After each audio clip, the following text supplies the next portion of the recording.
Hello friends, യുമി and കേരളയിലേക്ക് ഏവർക്കും സ്വാഗതം. ഇന്ന് ഞാൻ പോകുന്നത് മാട്ടുപ്പെട്ടി ഡാമിലേക്കാണ്.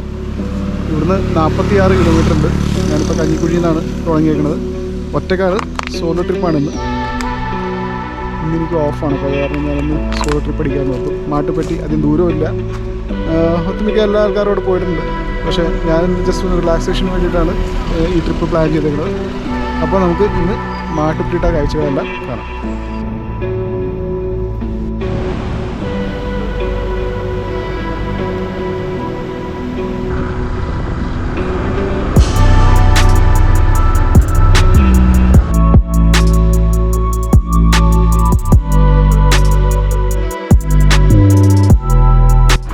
ഞാനിപ്പോൾ ആനച്ചാൽ എത്തിയിട്ട് മൂന്നാർ എത്താറായി. കുറച്ചും കൂടെ ഉള്ളൂ. ഇവിടുന്നൊരു 10 കിലോമീറ്റർ ഇല്ലെന്ന് തോന്നുന്നു.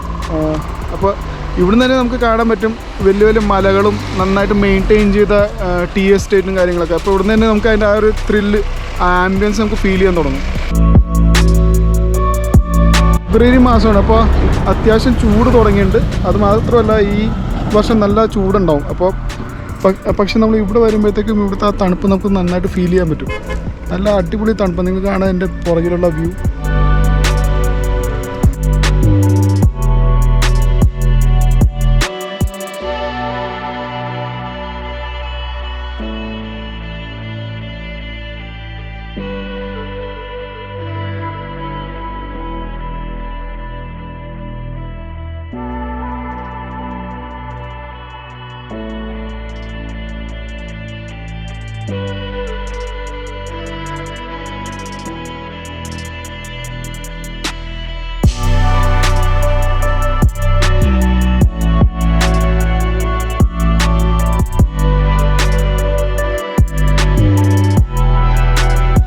ഇപ്പോൾ നമ്മൾ 2 മൈൽ എത്തിയിട്ടുണ്ട്.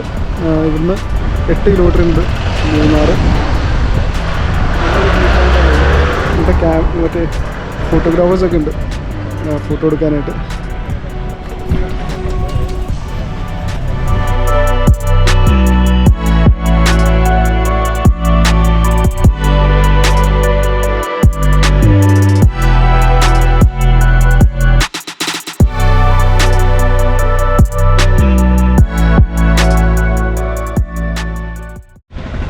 ഇപ്പോൾ നമ്മൾ മൂന്നാറിലേക്ക് എൻട്രി ചെയ്തിട്ടുണ്ട്.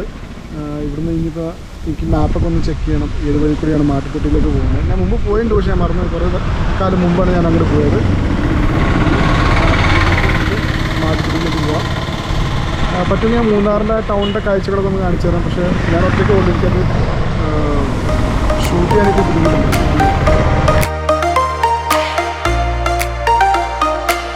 ഇപ്പം നമ്മൾ മൂന്നാർ ടൗൺ ക്രോസ് ചെയ്ത് കഴിഞ്ഞു. ഇവിടുന്ന് ഒരു ഏകദേശം 10 കിലോമീറ്റർ കൂടെ ഉണ്ട് മാട്ടുപ്പെട്ടി. പക്ഷെ അതിന് മുമ്പ് ഒരു അടിപൊളി സ്ഥലമുണ്ട് ഇവിടെ കാണാനായിട്ട്. അതായത് ഇവിടുത്തെ എസ്റ്റേറ്റിൽ വർക്ക് ചെയ്യുന്ന ആൾക്കാർ മൊത്തം അവരുടെ ഒരു നാട് പോലെ തന്നെ കുറേ ബിൽഡിങ് കൂടി ഇങ്ങനെ കൺസ്ട്രക്ട് ചെയ്ത് വെച്ചിരുന്ന ഒരു സ്ഥലമാണ്.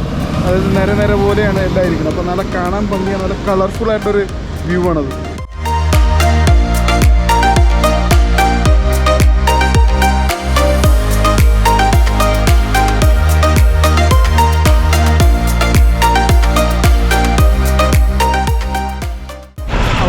കടകളും കാര്യങ്ങളൊക്കെ ഉണ്ട്. ഇഷ്ടംപോലെ ആൾക്കാർ ഇവിടെ ഉണ്ട്, ടൂറിസ്റ്റുമാരൊക്കെ എല്ലാവരും.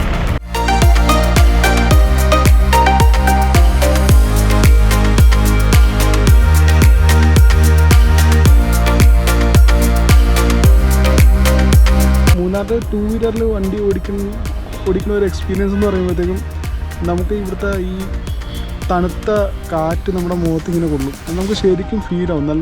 നല്ല സുഖമായിരിക്കും അത് കൊള്ളുമ്പോഴത്തേക്കും. നമുക്ക് ഇവിടുന്ന് പുറത്തേക്ക് പോയി കഴിയുമ്പോഴത്തേക്ക്, അതായത് എറണാകുളം അങ്ങനത്തെ സ്ഥലത്ത് പോയി കഴിയുമ്പോഴത്തേക്ക് നമുക്ക് ഇങ്ങനെ ഒരു അനുഭവം നമുക്ക് ഉണ്ടാവില്ല. സോ അത് ഇവിടുത്തെ ഒരു വലിയ പ്രത്യേകത തന്നെയാണ്.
ഇപ്പം ഞാൻ ഫോട്ടോ പോയിന്റ് എന്ന് പറഞ്ഞ ഒരു സ്ഥലത്താണ് നിൽക്കുന്നത്. ഇവിടെ ഇഷ്ടം പോലെ ആൾക്കാരുണ്ട് ഫോട്ടോസ് എടുത്തുകൊണ്ടിരിക്കുന്നത്. ഇഷ്ടംപോലെ ഫോട്ടോഗ്രാഫേഴ്സ് ഇവിടെ ഉണ്ട്. ഇപ്പോൾ ഞാൻ കാണിച്ചു തരാം.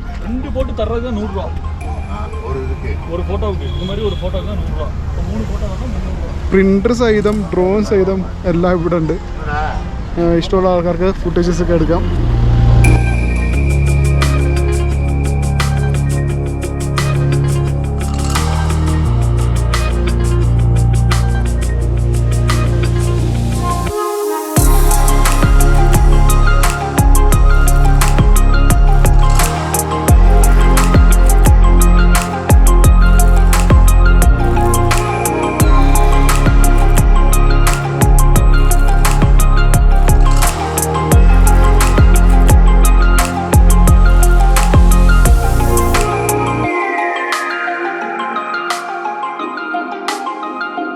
അപ്പോൾ വിശന്നു, അത് കാരണം ഞാൻ എന്തെങ്കിലും കഴിച്ചിട്ട് പോകാമെന്ന് ഓർത്തു. ഇവിടെ ബ്രെഡ് ഓംലെറ്റ് ഉണ്ട്, അതടിച്ചിട്ട് പോകാമെന്ന് ഓർത്തു. ഇവിടെ ചെറിയൊരു കടയാണ്, ചേട്ടനോട് പറഞ്ഞിട്ടുണ്ട്. അപ്പോൾ ഇത് കഴിഞ്ഞിട്ട് നമുക്ക് ബ്രെഡ് ഓംലെറ്റ് കഴിച്ചിട്ട് പോകാം. ഇവിടെ മൂന്നാർ ഇഷ്ടം പോലെ ചെറിയ ചെറിയ തട്ടുകടയുണ്ട്. നമുക്ക് ഇരുന്ന് ചെറിയ സ്നാക്സൊക്കെ കഴിച്ചിട്ട് ഇങ്ങനെ പോകാൻ പറ്റും. ഇഷ്ടംപോലെ റോഡ് സൈഡിൽ. അപ്പോൾ ഇവിടെ ഇത്തിരി ഇരിക്കാൻ സ്ഥലമുണ്ട്. സ്ട്രീറ്റ് ഫോർവേഡായിട്ട് കയറിയാൽ മതി. അത് കാരണം ഞാൻ പിന്നെ ഇവിടെ കയറിയത്. ചേട്ടൻ എത്ര വർഷമായിട്ടാ ഇവിടെ കട? 25 വർഷം. ഇവിടെ തന്നെ? ഓക്കെ. ആൾ 25 വർഷമായി ഇവിടെ കട തുടങ്ങിയിട്ട്. ഇഷ്ടംപോലെ ആൾക്കാർ വരാറുണ്ടോ ഇവിടെ? അതെ. ആ ഹാ ഹാ. ഇവിടെ കണ്ടതിൽ ഏറ്റവും മോശമായിട്ടുള്ളൊരു പരിപാടിയാണ് ഇപ്പോൾ ആൾക്കാർ ചെയ്യുന്നത്. ഇവിടെ കച്ചറ ഇങ്ങനെ ഇടുന്നത്. അത് എങ്ങനെ നിർത്താൻ പറ്റും അറിയില്ല. അവയർനെസ്സാണ് ഏറ്റവും നല്ലത്. ഒരു സ്ഥലത്തും ഇതുപോലത്തെ ഇത്രയും ബ്യൂട്ടിഫുൾ ആയിട്ടുള്ള സ്ഥലത്ത് നമ്മൾ ഇങ്ങനെ കച്ചറകളൊന്നും ഇടാൻ പാടില്ല. അത് നല്ല ഒരു കാര്യമല്ല. നമ്മളത് നന്നായിട്ട് മെയിൻറ്റെയിൻ ചെയ്യേണ്ട നമ്മളെല്ലാവരുടെയും ചുമതലയാണ്. അത് ഇന്ത്യയിലോ എവിടെ പോയാലും വേൾഡിൽ എവിടെ പോയാലും ഇതുപോലെ തന്നെ ഈ റബീഷൊന്നും ഇവിടെ ഇങ്ങനെ ഇടരുത്. It's not good.